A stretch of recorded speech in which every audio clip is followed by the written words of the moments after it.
এই ব্লগটা হচ্ছে ঈদের আগে ঈদের 2 দিন আগে রেকর্ড করা। এই তো এখানে আমি চিকেন ভিজিয়ে নিয়েছি, ভুনা খিচুড়ি রান্না করব চিকেন দিয়ে। তাড়াতাড়ি রান্নাটা শেষ করছি, সন্ধ্যা হয়ে গিয়েছে, এটা রাতে খাবো।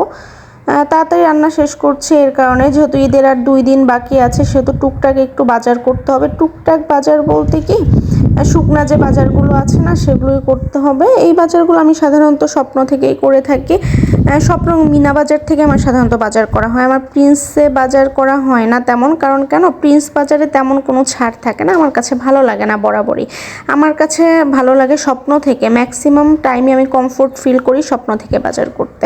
এই তো এখানে আমি হচ্ছে চিনি গুঁড়া চাল নিয়েছি। চিনি গুঁড়া চাল না অবশ্যই, এটা হচ্ছে আমাদের বাড়ি থেকে আনা, মানে শ্বশুরবাড়ি এলাকা থেকে আনা। এই চালটার নাম কি জানো, আমি এখন আর বলতে পারছি না, মনে নাই।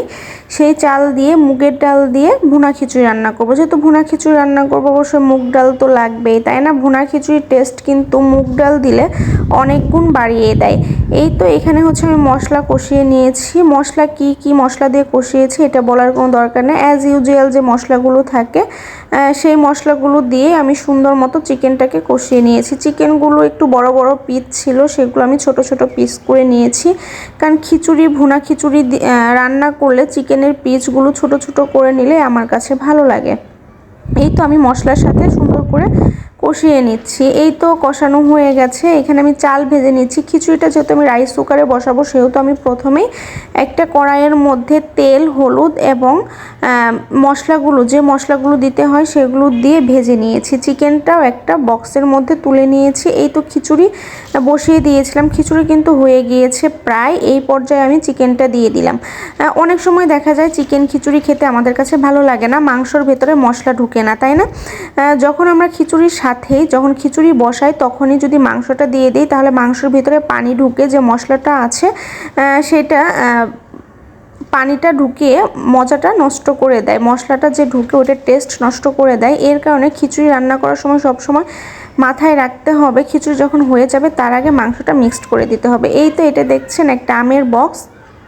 হ্যাঁ, এই আমের বক্সটা হচ্ছে দিয়েছে আমাদের, একজন পাঠিয়েছে পার্সেল। এই পার্সেলটা এসেছে, এখানে আম আছে। আমরা জানি না আসলে সে কি পাঠাবে। ফোন দিয়ে ওর বাবাকে 1 ঘন্টা আগে বললো যে আপনি কি বাড়ি চলে গিয়েছেন, যেহেতু ঈদের আগে 2 দিন আগে সবাই তো বাড়ি যাবে, তাই না? কিন্তু আমরা এবার বাড়ি যাব না।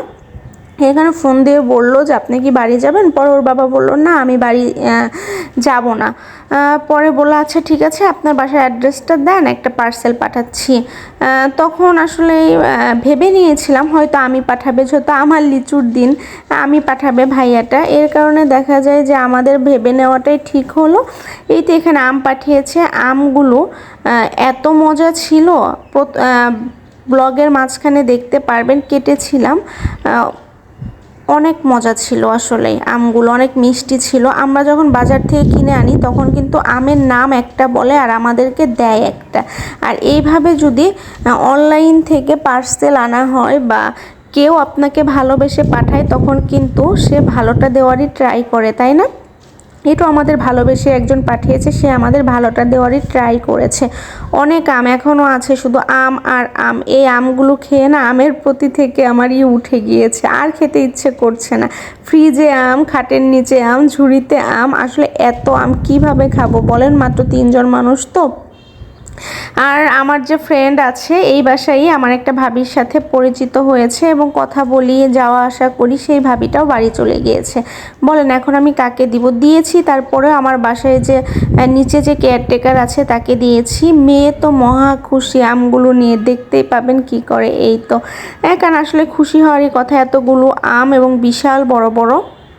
এটা দেখে যে কেউ খুশি হয়ে যাবে। আমার মেয়ে তো তার মধ্যে বাচ্চা মানুষ, ও আরও বেশি খুশি হয়েছে। যদি ভালো লাগে আমার ব্লগটি, তাহলে লাইক, কমেন্ট, শেয়ার এবং সাবস্ক্রাইব করে পাশে থাকা ছোট্ট বেল আইকন বাটনটি ক্লিক করে দিবেন, যাতে নতুন নতুন ব্লগ ছাড়া মাত্র আপনাদের কাছে নোটিফিকেশন চলে যায়, আপনারা সেটি সহজেই দেখে নিতে পারেন। এখানে ওর বাবাকে বলছে যে এই আমটা আমি খাবো, কিন্তু খাবে না কিন্তু ঘোড়ার ডিমই।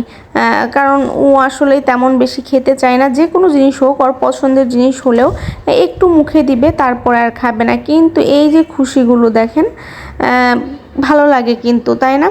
একটা জিনিস হয়তো সে ভালোবেসে আমাদের দিয়েছে, কিন্তু আমার মেয়ে যে খুশি হয়েছে সেটাই কিন্তু আমার বড় প্রাপ্তি, কারণ আমার মেয়ে খুশি হয়েছে।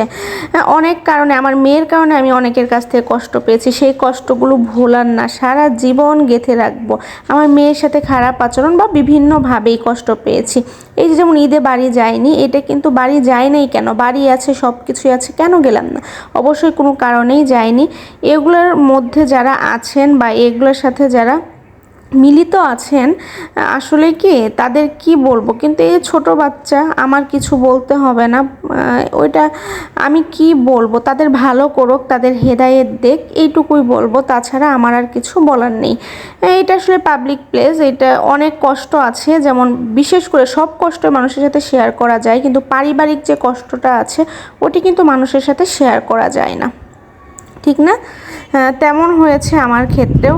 এই তো খিচুড়ি রান্না করেছি, এটা হচ্ছে দুপুরে একটা ফুটেজ নেওয়া। দুপুরে তো রান্না করেছিলাম হচ্ছে যে মলা মাছ দিয়ে ডাটা আর কাঁঠালের যে বিচি আছে সেটা কুচি করে নিয়েছিলাম, আর ধুন্দল দিয়ে চিংড়ি রান্না করেছিলাম। আর এটা হচ্ছে খিচুড়ি রান্নার পরে বিকেলে ওর বাবা বলল চলো যাই, রাত হয়ে যাচ্ছে, তখন গিয়ে যে বাজারগুলো করলাম টুকটাক।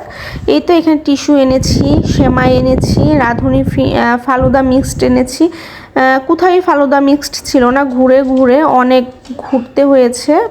আছে ম্যাঙ্গোটা, ভ্যানিলাটা ছিল না, কিন্তু আমার কাছে ভ্যানিলাটাই ভালো লাগে, ম্যাঙ্গোটা এত বেশি ভালো লাগে না। এই তো এখানে রোস্টের মশলা এনেছি, লবণ এনে রেখেছি,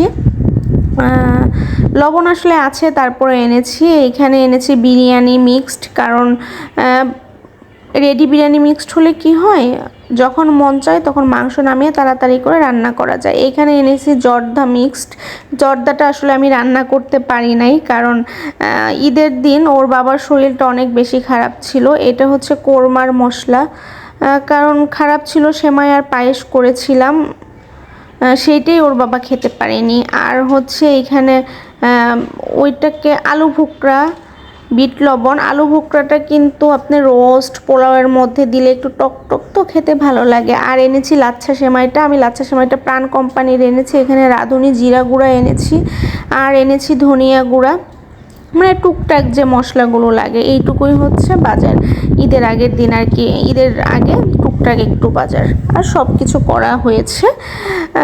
এই তো, যদি ভালো লাগে লাইক দিয়ে রাখেন ঈদের ব্লগটি দেখার জন্য, বা ঈদের পরের যে ব্লগগুলো কোথায় গেলাম সেগুলো দেখার জন্য। আল্লাহ। আর এই তো এই যে আমের কালার দেখতে পাচ্ছেন, যেমন কালারটা সুন্দর, খেতেও কিন্তু মাশাআল্লাহ অনেক সুন্দর এবং ইয়াম্মি ছিল।